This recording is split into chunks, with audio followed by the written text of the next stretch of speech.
नमस्कार। श्री गणेशाय नमः। मैं कृष्णा गौड़ मारवाड़ी व्रत कथा में आपका स्वागत करती हूँ। आज मैं आपके लिए तिल चौथ की कहानी लेकर आई हूँ। इसे माही चौथ, संकष्टी चतुर्थी, तिलकुटा चतुर्थी आदि नामों से जाना जाता है। ये व्रत 4 बड़ी चौथ में आती है। ये व्रत अमर सुहाग तथा अपने बच्चों की लंबी उम्र के लिए किया जाता है। अब कहानी इस प्रकार है। 2 देवरानी जिठानी थी। जिठानी तो अमीर थी और देवरानी गरीब थी। वो अपनी जिठानी के घर काम करने जाती, आटा पीसती और बाकी सभी काम करके आती।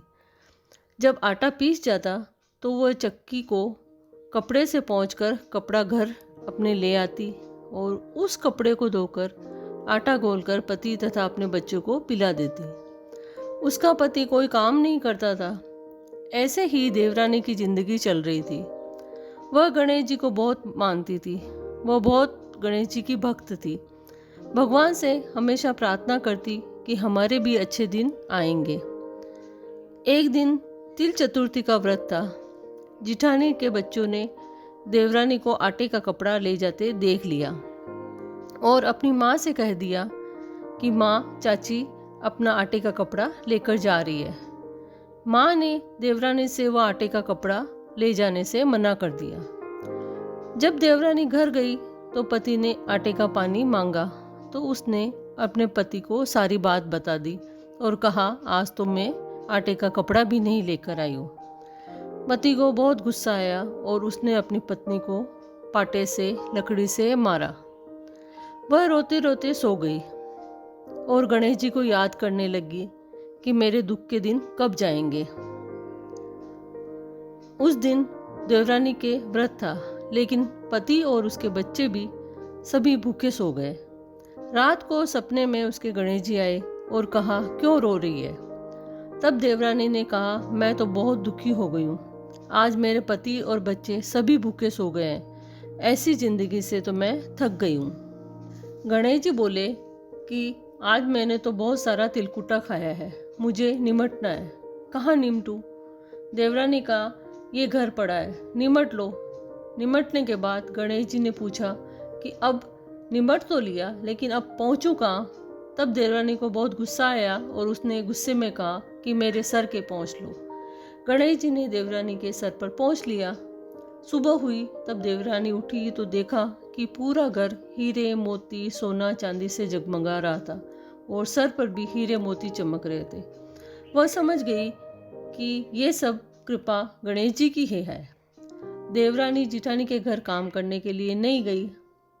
जिठानी ने सोचा कि कल मैंने आटे का कपड़ा ले जाने से मना कर दिया है, इसीलिए देवरानी आज काम करने के लिए नहीं आई।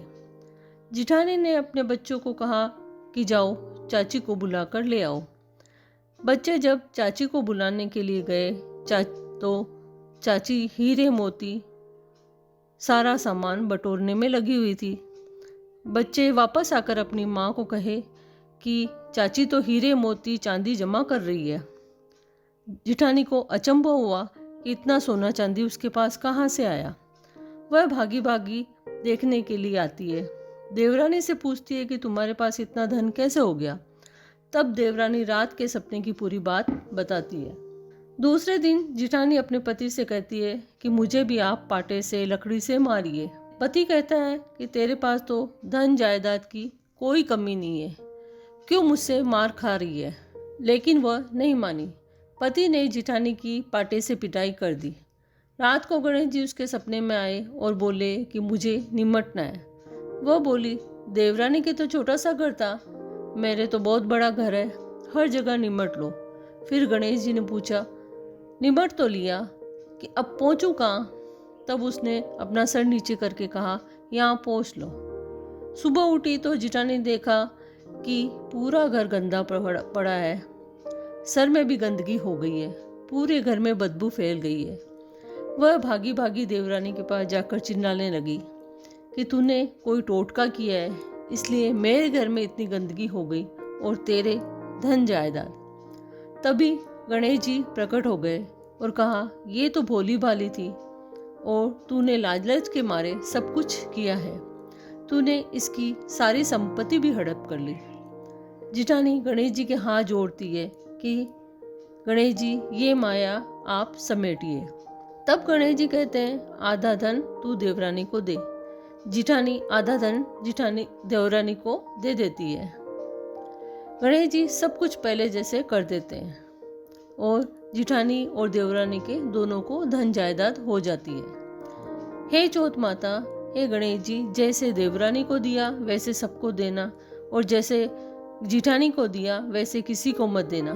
हमारे सभी के सुहाग की रक्षा करना, बच्चों की लंबी उम्र करना, आदि है तो पूरी करना, पूरी है तो परवान छोड़ना। जय चौथ माता, जय गणेश जी। धन्यवाद।